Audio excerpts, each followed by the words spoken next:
Pode sentar, irmãos. Bom dia, amados, graça e paz. Nós vamos consagrar agora esses elementos e participar da mesa da comunhão que o próprio Senhor Jesus nos oferece. Pai Santo e Deus bendito, não somos dignos de nos aproximar da sua mesa, partilhar do seu corpo e do seu sangue. Nós o fazemos, porque é a tua graça que nos abre esta porta. É Jesus quem nos inaugurou um novo e vivo caminho até o Santo dos Santos, através do seu próprio sangue. É com gratidão, com temor no coração, que nós vamos agora tomar a ceia. Pedimos que o Senhor abençoe agora o pão e o cálice, dos quais iremos nos servir. Assim oramos, ó Deus, em nome de Jesus. Amém. Quem vai distribuir, por favor? Os homens casados aqui, levanta a mão, por favor, os homens casados. Os homens casados, ok? Todos nós que casamos,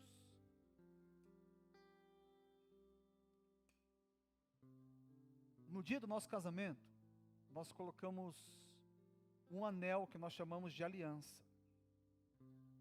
O outro par desse aqui se encontra na mão esquerda da minha esposa, assim como da sua esposa. E desde aquele dia, que no meu caso faz 9.255 dias que eu coloquei aliança, cada novo dia eu preciso provar para ela que aquela promessa de amor está de pé. Teve dias, e você sabe, deve ter passado por isso, que falhamos miseravelmente. Teve dias que nós mandamos bem, mas até morrer, porque a aliança que nós fizemos é essa: enquanto Deus nos conceder vida, temos que manter de pé aquela palavra. Quando Jesus instituiu a ceia, quando ele pegou o cálice, era um símbolo apenas. Ele disse assim: este é o cálice da nova aliança no meu sangue. Simbolizava o amor dele, era só um símbolo, irmãos. O que tinha no cálice era vinho, nada mais do que vinho. Isso aconteceu numa quinta-feira à noite, em menos de 24 horas.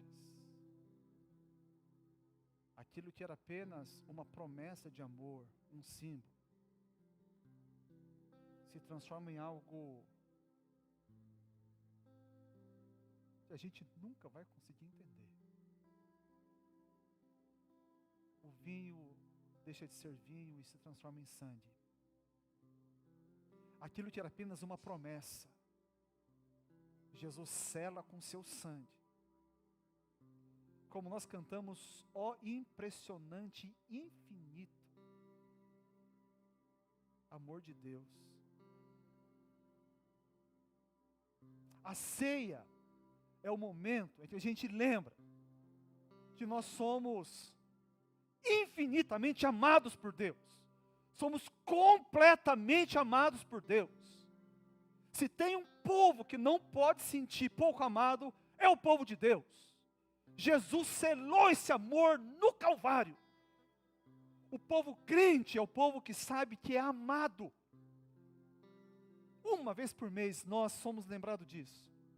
Nós somos amados com amor infinito. Um amor impressionante. Um amor total, incomparável. Você é amado por Deus. Você é alguém por quem Jesus se entregou na cruz.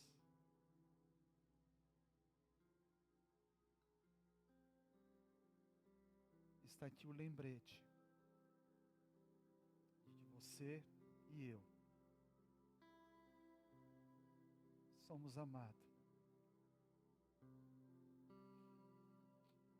em menos de 24 horas, era só promessa. Deixou de ser, ele selou esse amor. Vamos ficar de pé em nome de Jesus.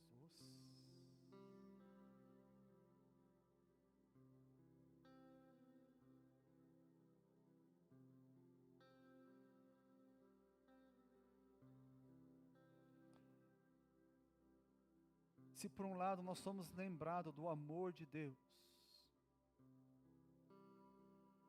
por outro lado devemos lembrar que amor se responde com amor. A esse amor impressionante de Deus, vamos responder com amor. Essa é uma manhã para a gente renovar nossa consagração. Que Jesus possa ver em nós. É muito difícil para mim falar de amor, do meu amor por alguém, e principalmente por Deus, quando eu coloco ao lado do amor dele por mim. Porque tudo fica muito pequeno. Mas esse amor imperfeito, esse amor que não passa de um rascunho, é uma direção, é uma resposta a esse amor precioso de Jesus. Então vamos, conforme nos orienta o Senhor, o próprio Senhor Jesus, em memória dele, do amor dele, como do pão e beba do cálice.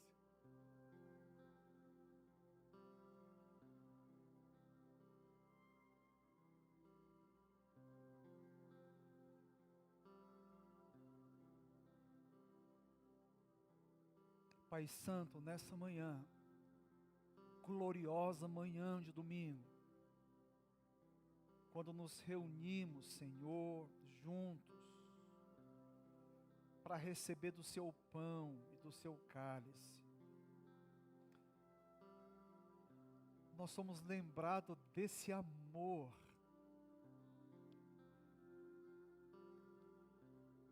Nos perdoa, Senhor, quando esquecemos disso, quando deixamos isso no passado, quando esse amor deixa de nos tocar, nos comover e nos afetar hoje, no presente. Se tem alguém neste mundo que precisa ter a estima saudável, esse alguém somos nós, por causa do seu amor. E, ó Deus, conscientes disso, queremos responder com o nosso amor. Espírito Santo, nos ajude nessa sagrada tarefa de viver para provar para o nosso Deus e Pai que nós o amamos. Oramos assim no nome de Jesus. Amém. Amém. Os irmãos podem sentar.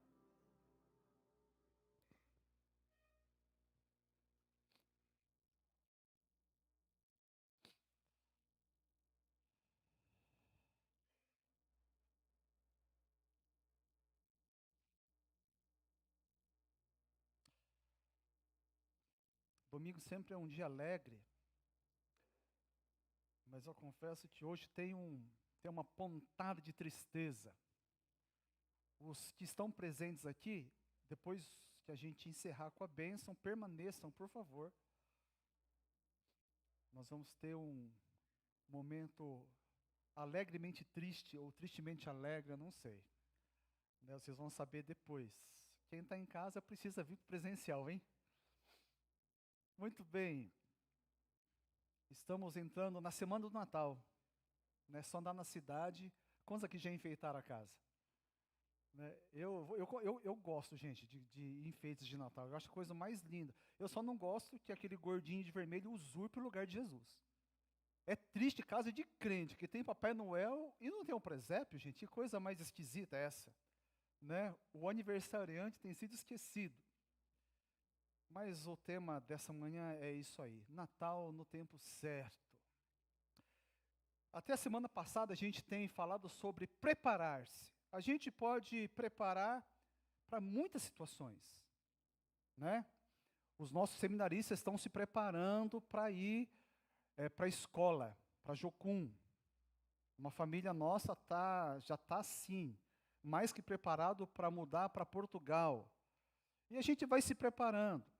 Temos que ser sábios e fazer provisões para o futuro.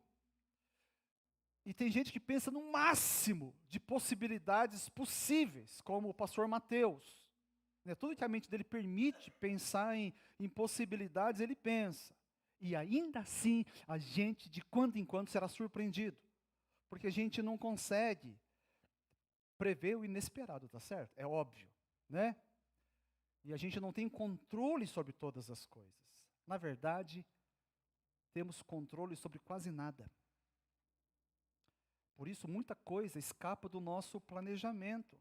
Como escreveu Tiago, a gente não consegue controlar, tem dificuldade de controlar a própria língua. É o último dos órgãos a ser domado. O que dirá das circunstâncias, ao nosso redor? Deus, Ele faz as suas visitações. Ele interfere na nossa história. E Ele não precisa marcar dia, marcar hora. Ele não pede licença. E a única decisão sábia nessas horas é aceitar, acolher de coração, nos adaptar àquilo que nos atropela. Parece estranho pensar assim, por quê? Porque existe um mito de que tudo que vem de Deus, por ser de Deus, sempre a sensação vai ser de que é boa, perfeita e agradável. Romanos diz que a vontade de Deus é boa, perfeita e agradável. Amém ou não? Ela é fato. Agora, isso não quer dizer que a gente vai sentir dessa maneira. No primeiro momento, pode ser que não. E quando a gente tem idolatria, a gente idolatra os nossos sonhos. Quando a gente se agarra àquilo, a gente tem dificuldade de aceitar as mudanças que Deus coloca na nossa vida. As pessoas falam, não, mas eu me preparei tanto. Eu lutei tanto por isso. Não, isso aqui vai ter que esperar. Deus, Ele tem tempo, Ele vai entender. É verdade, Deus tem tempo, Ele é eterno. Quem não tem tempo somos nós,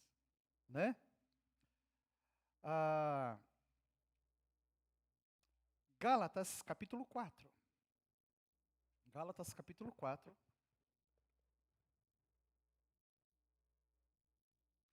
Versículos 4 e 5. Mas, quando chegou a plenitude do tempo, Deus enviou seu Filho, nascido de mulher, nascido debaixo da lei, a fim de redimir os que estavam sob a lei, para que recebêssemos a adoção de filhos. Plenitude dos tempos. Era o ano de 1995. A igreja Holiness de Presidente Prudente estava em excursão em Bonito, no Mato Grosso do Sul. E o povo estava fazendo rafting, aquelas barcos infláveis enormes, e descendo as corredeiras, até que num lugar tinha uma cachoeira, eles resolveram dar alguns mergulhos. Pastor Ken, o seminarista, mais outros ficaram ali no lugar. De repente, um senhor de meia idade, ele foi levado correnteza abaixo. Ele não conseguia mais ter controle. Naquela hora, o seminarista, ele mergulhou e correnteza abaixo, qualquer um consegue, é fácil. Quem sabe nadar, ele nadou, chegou rapidamente até aquele senhor e resgatou com vida. Seria uma tragédia. Isso porque aquele seminarista estava no lugar certo, na hora certa e na condição certa. Ele era um nadador. Porque se ele não fosse nadador, não adiantava estar no lugar certo na hora certa. Um conjunto de situações, Ele estava.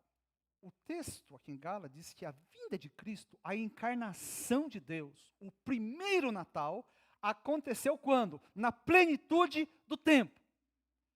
Na nova tradução da linguagem de hoje, diz no tempo certo, Então, o cumprimento da mais aguardada de todas as profecias, que era a vinda do Messias, quando aconteceu, foi no tempo exato, na plenitude do tempo, na hora certa. O Cordeiro de Deus que tira o pecado do mundo, finalmente veio e habitou entre nós, como diz João, cheio de graça e de verdade. Ele veio para nos redimir, né? Para redimir o mundo do pecado e para aqueles que crescem nele, torná-los filhos e filhas de Deus. Então, com Deus não existe esse negócio, sabe, de antes tarde do que nunca. Ele tarda, mas chega. Com Deus é sempre no tempo exato. O relógio de Deus não adianta, não atrasa e muito menos quebra. É fato. Mas fala a verdade. A sensação que muitas vezes nós temos é de que o relógio de Deus não está sincronizado com o nosso relógio. Ou não?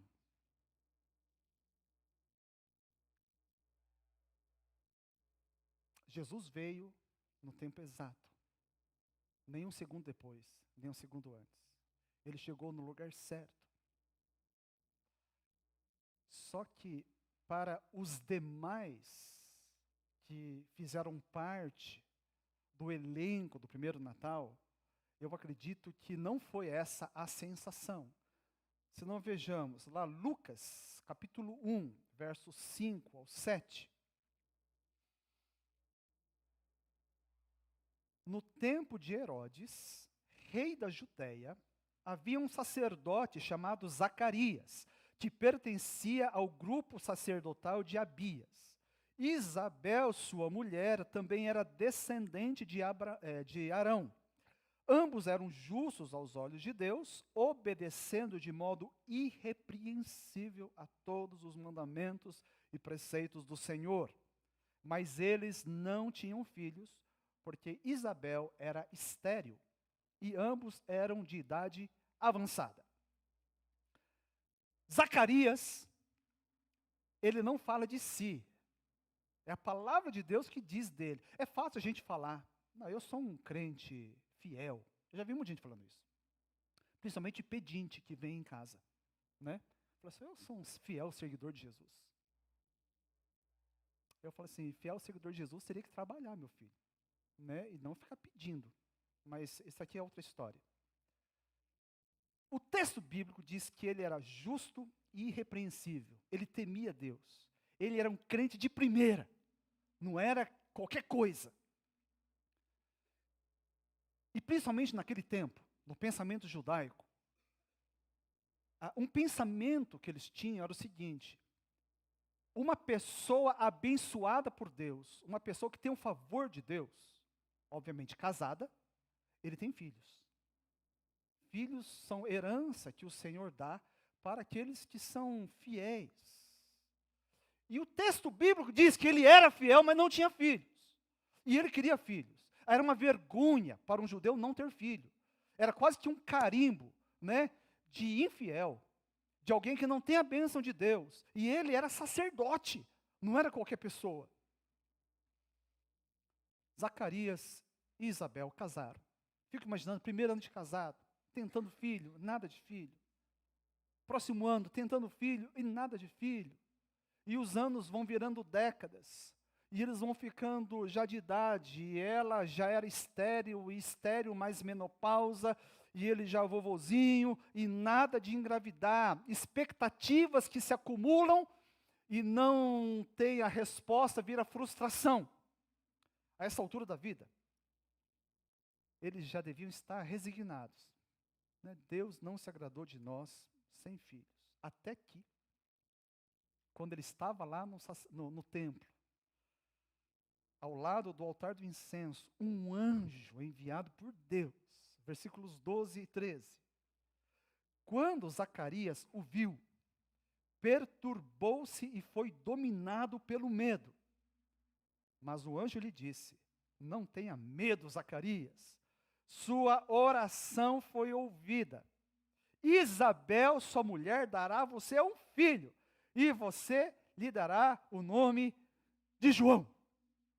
Que coisa fantástica! Já idosos, imaginando que não ia sair mais filho, acontece isso. O que fazer? Não parecia que essa visitação do anjo foi demasiada tarde? Tarde demais? Quando eram jovens, queriam tanto, Deus não deu a resposta. Mas agora que estavam velhos, foram surpreendidos com essa gestação fora de hora. Assim a reação dele, versículo 18. Zacarias perguntou ao anjo: como posso ter certeza disso? Sou velho e minha mulher é de idade avançada. Dá para entender o espanto dele? Ou não dá? Dá para entender, ele ficou espantado, mas veja bem, ele era sacerdote. Ele conhecia as escrituras do Antigo Testamento. E ele sabia que o grande herói, de quem todo judeu fala que é filho, Abraão, passou pela mesma situação. Abraão também com idade avançada, aliás, 100 anos de idade. Qualquer um aqui perto de Abraão é mocinho. Mas nosso ancião, Abraão fala assim: meu filho, vem cá. É desse jeito. Ele sabia que Abraão tinha experimentado a mesma coisa. Mas Zacarias duvidou. Por isso, o anjo o torna mudo. Porque a língua deve expressar louvor a Deus. A língua deve testemunhar do poder de Deus. Deve falar da nossa fé em Jesus. Honrar o Salvador. Se não for para isso, é melhor que não fale nada. Então, pronto. O anjo colocou um zíper na boca de Zacarias. Mas assim que a criança nasceu, Zacarias teve a sua língua desimpedida. E olha o que fala no versículo 67. Depois que João Batista, que é o filho de Zacarias com Isabel, nasce, fala assim: seu pai Zacarias foi cheio do Espírito Santo e profetizou. Quando ele estava incrédulo, ele ficou mudo. Mas crendo, ele foi cheio do Espírito Santo e passa a profetizar. Enquanto, meus irmãos, para Zacarias e Isabel, no relógio deles, Deus estava vindo atrasado. Para uma outra pessoa que era parente de Maria, parente de Isabel, que era Maria, o relógio parecia muito adiantado. Se não, veja, versículo 26. Estamos sempre no Evangelho de Lucas, capítulo 1. Veja lá, olha, no 6º mês, Deus enviou o anjo Gabriel a Nazaré, cidade da Galileia, a uma virgem prometida em casamento a certo homem chamado José, descendente de Davi. O nome da virgem era Maria. O anjo aproximando-se dela, disse: alegre-se, agraciada, o Senhor está com você. Maria ficou perturbada com essas palavras, pensando no que poderia significar esta saudação. Mas o anjo lhe disse: não tenha medo, Maria. Você foi agraciada por Deus. Você ficará grávida e dará à luz um filho, e lhe porá o nome de Jesus. Maria, como toda adolescente, como ela era, adolescente de Israel, tinha seus sonhos. Mas um sonho todas as moças tinham em comum. Qual que era? Ter filhos. Mas na hora certa. Qual que é a hora certa? Presta atenção, Igi. Lá em Portugal, você vai gostar de um rapaz. Primeira coisa é falar com papai e mamãe. Anda, papai. Papai, ó, esse aqui, está aprovado? Papai fala: não, já não aprovou. O primeiro já nem leva para o pai. Né? Talvez o segundo ele aprova. Depois que aprova, namora. Namoro santo, puro. Depois casa. Depois que casa, acredite, é depois que casa que faz sexo. E depois que faz sexo, se Deus se agradar, vai engravidar. É esse o caminho. Maria pensava assim. Maria era virgem. Ela se guardou o tempo todo. Porque ela queria ter na hora certa. A hora certa é depois do casamento. Só que aí estourou essa bomba. O anjo pega e fala assim, olha, você vai ficar grávida. O espanto dela é natural. Por quê? Porque ela nunca tinha feito sexo. Ela era virgem. E ela fica toda confusa. Como? Agora o anjo diz que o seu filho virá antes do casamento. E o mais incrível, antes de fazer sexo com quem quer que seja. Tudo isso acontecendo quando a Bíblia diz que Jesus veio na plenitude dos tempos. Jesus veio na hora certa. Só que a hora certa de Jesus parecia a hora errada para todos os outros. Que coisa! O tempo certo para Zacarias e Isabel pareceu atrasado, para Maria e José pareceu adiantado. Então, no versículo 34, ela pega e faz a pergunta, né? Ela ficou confusa. Perguntou Maria ao anjo, como acontecerá isso se sou virgem? O anjo respondeu, o Espírito Santo virá sobre você e o poder do Altíssimo a cobrirá com a sua sombra. Assim, aquele que há de nascer será chamado Santo, Filho de Deus. Também Isabel, sua parenta, terá um filho na velhice.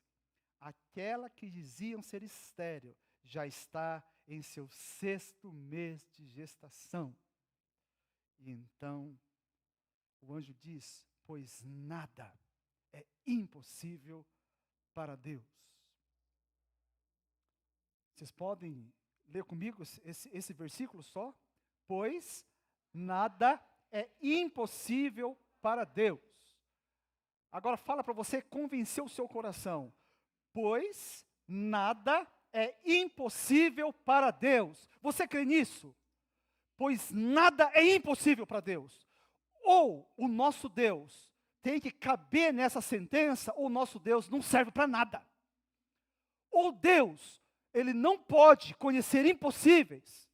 Ou então, é um Deus que não serve para nós. O nosso Deus é o Deus que pode todas as coisas. O Deus que criou as leis da natureza, e Ele pode então colocar uma brecha nessas leis. Deus é que faz, Deus é que tira. Deus pode todas as coisas. Respondeu Maria, sou serva do Senhor, que aconteça comigo conforme a tua palavra. Então o anjo a deixou. Zacarias, como disse, era sacerdote, conhecia as Escrituras, a história de Abraão e Sara. Isaac nasceu de um milagre. Um corpo velho que já não poderia mais, gerou filho. Um milagre, mas não inédito. No caso de Maria, era bem diferente. Nunca antes se ouvira falar de uma gravidez sem sexo. E ela era virgem. Isso é para deixar qualquer pessoa confusa. Não dava para entender. Mas depois que o anjo explica, o anjo revela, ela continuou não entendendo. Com certeza, como é que ela entende um negócio desse? Mas ela passou a crer. Não entendeu, mas creu. Irmãos, a gente pode não entender muita coisa. É possível. Alguém entende tudo. Pastor Mateus é um dos mais inteligentes aqui, na minha opinião. Você entende tudo, Pastor Mateus? Não. Na verdade, quanto a gente mais sabe das coisas, mais descobre que sabe pouco, né? A gente pode entender muitas coisas. Podemos e devemos estudar a Bíblia para entender a pessoa de Deus. Mas há um limite para todo entendimento, porque Deus é maior, muito maior que a nossa capacidade de entendê-lo. Deus não cabe aqui. Se Deus, o dia que Deus couber na nossa mente, Ele deixou de ser Deus. Ele virou um ídolo. criado conforme o nosso próprio pensamento. Por isso não é à toa que a grande marca do crente não é entender, mas é crer. A fé é a marca do crente. Nós somos um povo que vive pela fé. Crente no Senhor Jesus Cristo, então não é aquele que compreende tudo, mas aquele que crê acima de todo, de qualquer circunstância, crê na pessoa de Deus. Crê nas promessas de Deus. Crê que nada é impossível para Deus. Crê que se Deus prometeu, Ele vai cumprir. Porque o Deus em quem cremos, Ele não pode mentir. Assim, a declaração de fé que a Maria faz, a mãe do nosso amado Salvador, foi: sou serva do Senhor. Que aconteça comigo conforme a tua palavra. Meu anjo querido, não estou entendendo nada, mas eu acredito que aconteça comigo. Como Deus vai fazer, não tenho a mínima ideia. Nunca aconteceu isso antes, mas Deus que vai fazer, está aqui a serva do Senhor. É assim que a gente deve se posicionar, amada igreja, diante o quê? Da desincronia do nosso relógio com o relógio de Deus. Porque alguns anseios chegarão cedo demais.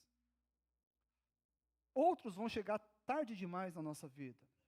Alguns nunca vão se concretizar.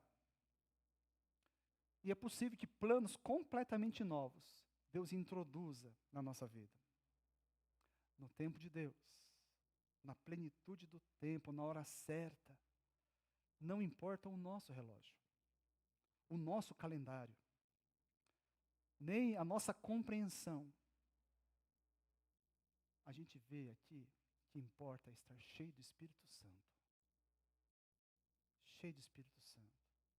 Senão, veja, quando a Maria saudou, lá no versículo 41, a gente não vai passar agora esses outros versículos, saudou Maria, o texto sagrado diz que a criança que estava no ventre de Isabel se agitou, e, na sequência, Isabel foi cheia do Espírito Santo.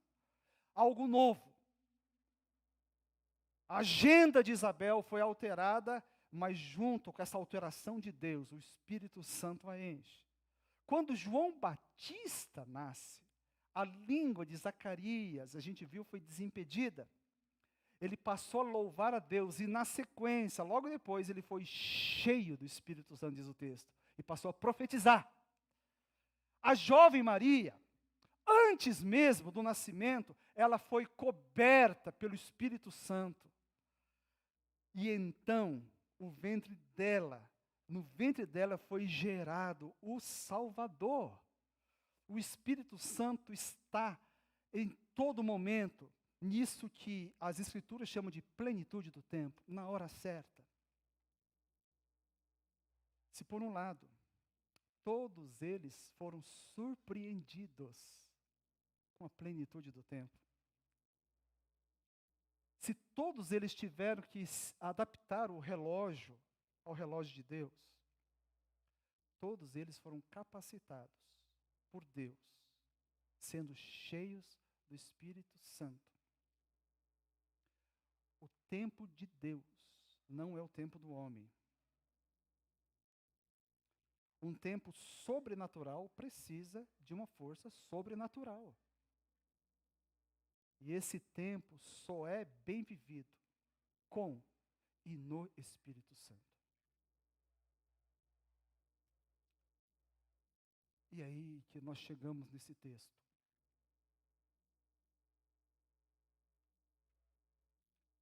Para aquilo que Deus tem para a sua e para a minha vida. Aquelas bagunças nas nossas agendas. Aqueles rearranjos que temos que fazer, não por causa do pecado. Porque se for por causa do pecado, o que a gente precisa é da misericórdia de Deus. Mas quando é o Senhor que entra e embaralha todas as coisas no nosso entendimento, porque do dele está tudo certo, então podemos contar com o Espírito Santo. E nós devemos ser uma igreja que busca ser cheio do Espírito Santo. Porque é com Ele, somente com Ele, que a gente vai poder viver e prosperar no sobrenatural, na plenitude do tempo. Nós queremos viver esse tempo certo de Deus, esse tempo onde a gente não entende, mas as coisas acontecem e o plano dele prospera. Vamos orar, em nome de Jesus.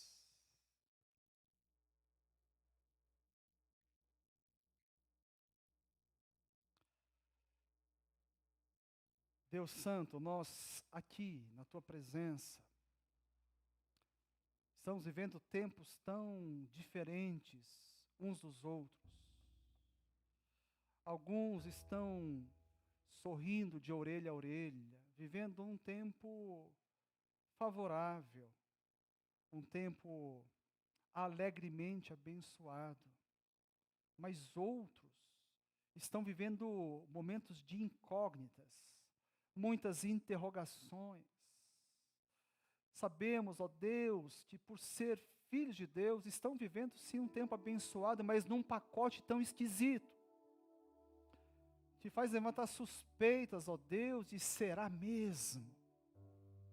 Deus, ajuda-nos a abraçar o tempo em que o Senhor nos coloca, a realidade presente, sobretudo aquelas em que o Senhor mesmo nos levou a viver. E, ó Deus, nós não queremos apenas sobreviver, mas viver intensamente, experimentar tudo aquilo que o Senhor tem, ó Deus, nesse pacote tão diferente. E para isso, Senhor, precisamos do Espírito Santo. Ajuda-nos a ser uma igreja que não fala sobre, mas vive no Espírito Santo, para ver uma realidade de um modo diferente, sermos um povo que vive em vitória, Senhor, em conquistas, ó Deus, em momentos alegres, mas sobretudo naqueles momentos trevosos, crendo, sendo como Maria, ó Deus, está aqui a serva, o servo do Senhor, que se cumpre em mim, conforme a Tua palavra, porque nós sabemos que antes de crer, nos foi revelado que nada é impossível para o Senhor pode todas as coisas, por isso nós podemos pegar na sua mão direita, ó Deus, e nos confiar, ainda que a gente não enxergue um palmo à frente do nosso nariz. Toda a nossa confiança está no Senhor. Ajuda-nos, ó Deus, a sermos esses que, ó Deus, honram o Senhor, ó Deus, sendo fiéis, mantendo uma vida que honra o Senhor sempre, mesmo não entendendo. Queremos seguir crendo.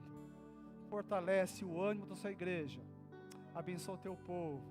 Oramos assim no nome de Jesus. Amém. Coloque-se de pé.